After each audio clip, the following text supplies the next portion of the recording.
Hello everyone, welcome you to GK tricks. इस video में हम रीट एग्जाम्स के लिए मनोविज्ञान की टॉपिक वाइज टेस्ट सीरीज को आगे बढ़ा रहे हैं। देखिए अभी हम मनोविज्ञान की 5th यूनिट पर चल रहे हैं। 5th यूनिट का ये टॉपिक नंबर 3 है, क्रियात्मक अनुसंधान। तो इससे संबंधित 30 इंपॉर्टेंट क्वेश्चन हम इस वीडियो में सॉल्व करेंगे। आपको अपनी तैयारी परखनी है और कोशिश करना है कि आप इन 30 क्वेश्चन में से 25 क्वेश्चन के आसपास सही कर पाएं। और देखिए आप रीड एग्जाम के पुराने सारे पेपर उठा के देख लीजिए, क्रियात्मक अनुसंधान से क्वेश्चन बना है।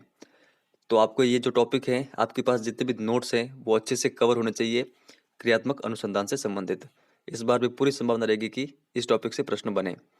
चलिए इस वीडियो की शुरुआत करते हैं। और अगर आपने इस टॉपिक पर टेस्ट सीरीज के और भी टेस्ट अटेम्प्ट नहीं किए हैं, जैसे कि बाल्यावस्था, किशोरावस्था, आरटी एक्ट, एनसीएफ 2005, तो वो भी आप अटेम्प्ट कर सकते हैं इस चैनल को विजिट करके। चलिए फर्स्ट क्वेश्चन देखते हैं।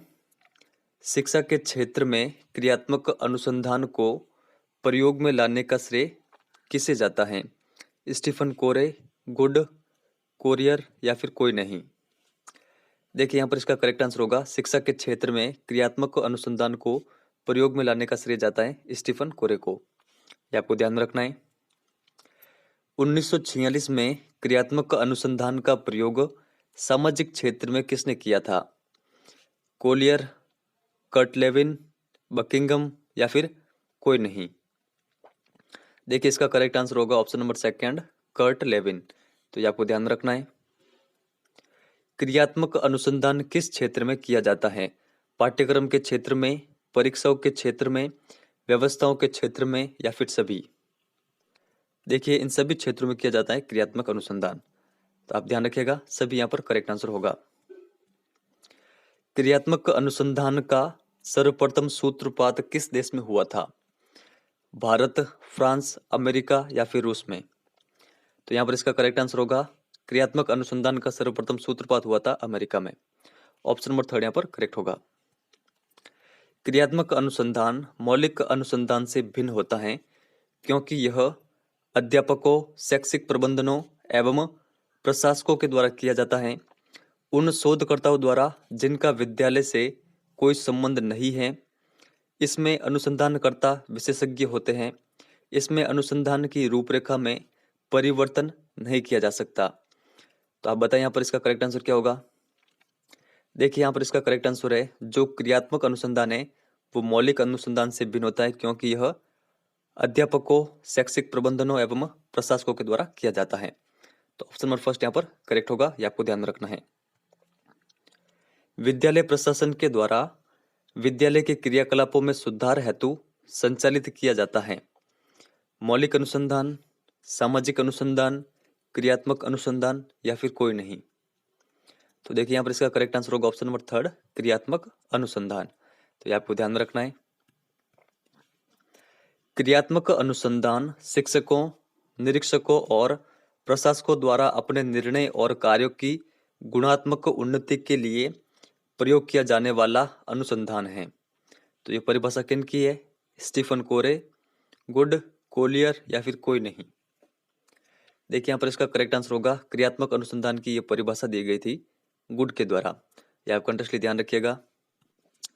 क्रियात्मक अनुसंधान के संबंध में असत्य कथन है। देखिए क्वेश्चन आया हुआ है आर्ट एग्जाम में। यह अध्यापक एवं शिक्षा व्यवसाय से जुड़े लोगों के द्वारा किया जाता है।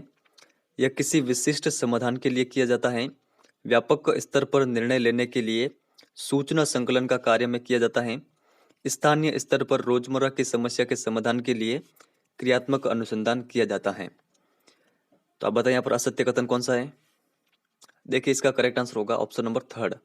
यहाँ पर जो ऑप्शन नंबर 3 दे रखा है, व्यापक स्तर पर निर्णय लेने के लिए सूचना संकलन का कार्य इसमें किया जाता है, ये गलत कथन है। तो क्रियात्मक अनुसंधान के संबंध में जो सत्य कथन है ये आपको ध्यान में रखना है।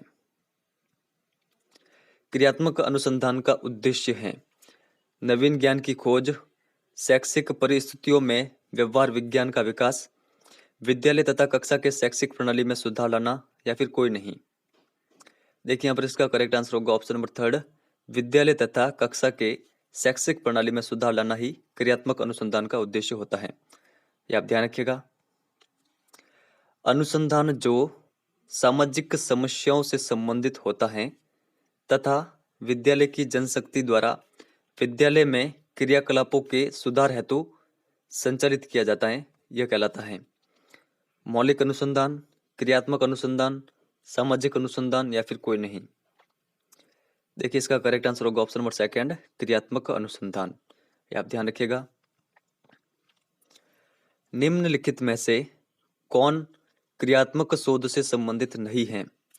क्रियात्मक शोध सिद्धांत निर्माण में सहायक है, यह व्यवहारिक समस्याओं के समाधान में सहायक है, त्वरित चिंताजनक समस्या के ऊपर यह केंद्रित होता है, यह रचनात्मक प्रतिक्रिया देता है जैसे कि उद्देश्य और प्रणाली में खुला परिवर्तन होना।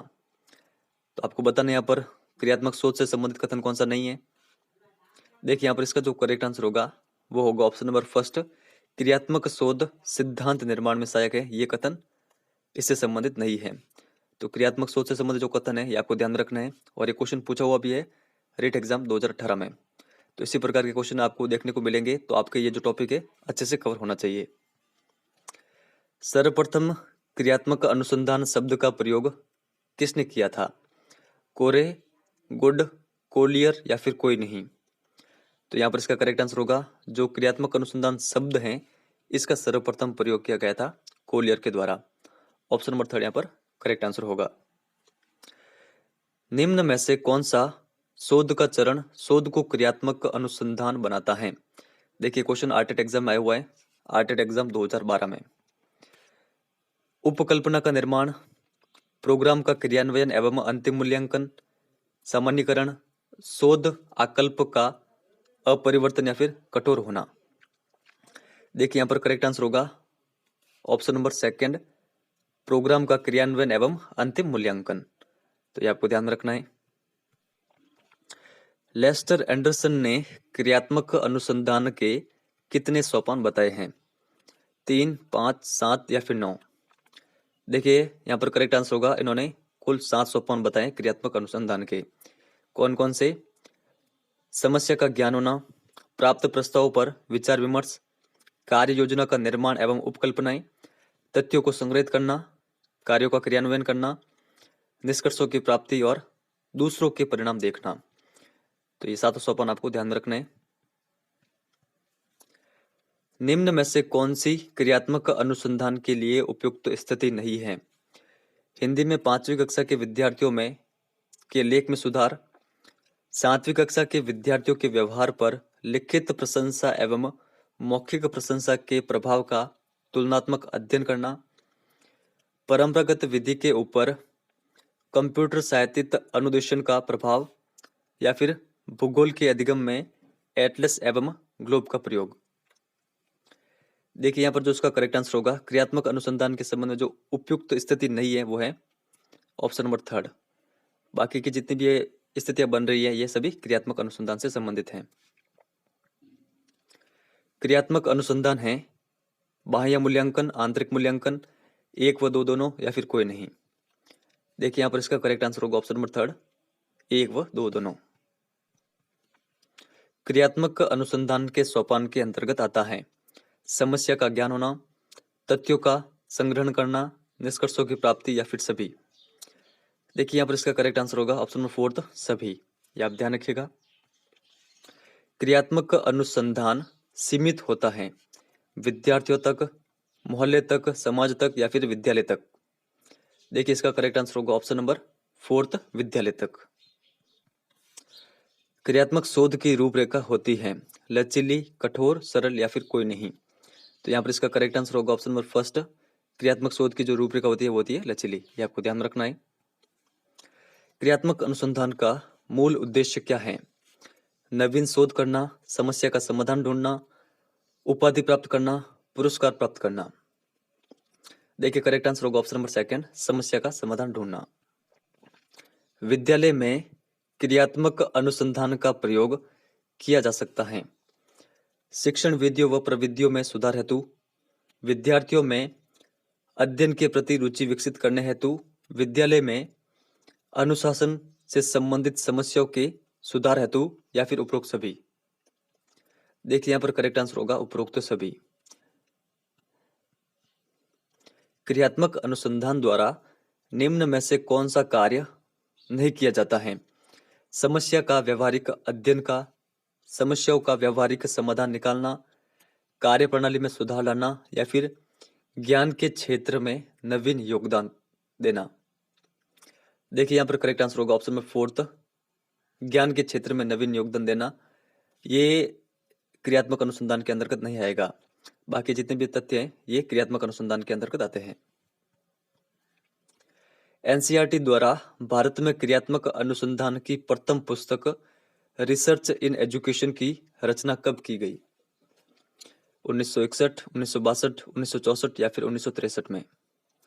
देखिए इसका करेक्ट आंसर होगा ऑप्शन नंबर सेकंड, 1962 में। ये आपको ध्यान में रखना है। क्रियात्मक अनुसंधान के कार्यक्षेत्र में शामिल नहीं है बच्चों का परस्पर झगड़ना, शैक्षिक सामग्री एवं उपकरणों की समस्या, प्रधानाध्यापक एवं अन्य शिक्षकों की पारस्परिक सहयोग, प्रधानाध्यापक व शिक्षकों के परस्पर झगड़े। देखिए यहाँ पर इसका करेक्ट आंसर होगा क्रियात्मक अनुसंधान के कार्य क्षेत्र में शामिल नहीं किया जाता है, ऑप्शन नंबर फोर्थ। बाकी सभी ये क्रियात्मक अनुसंधान के क्षेत्र में आते हैं। क्रियात्मक अनुसंधान के महत्व के बारे में कौन सा कथन सही नहीं है? उपभोक्ता ही अनुसंधान करता है, समस्याओं का हल जल्दी प्राप्त हो जाता है, समस्याओं का हल अभ्यास में लाया जाता है, उसका मूल्यांकन सही नहीं किया जाता है, या फिर इनमें से कोई नहीं। देखिए इसका जो करेक्ट आंसर होगा वो होगा ऑप्शन नंबर थर्ड, समस्याओं का हल अभ्यास में लाया जाता है, उसका मूल्यांकन सही नहीं किया जाता है, ये गलत है।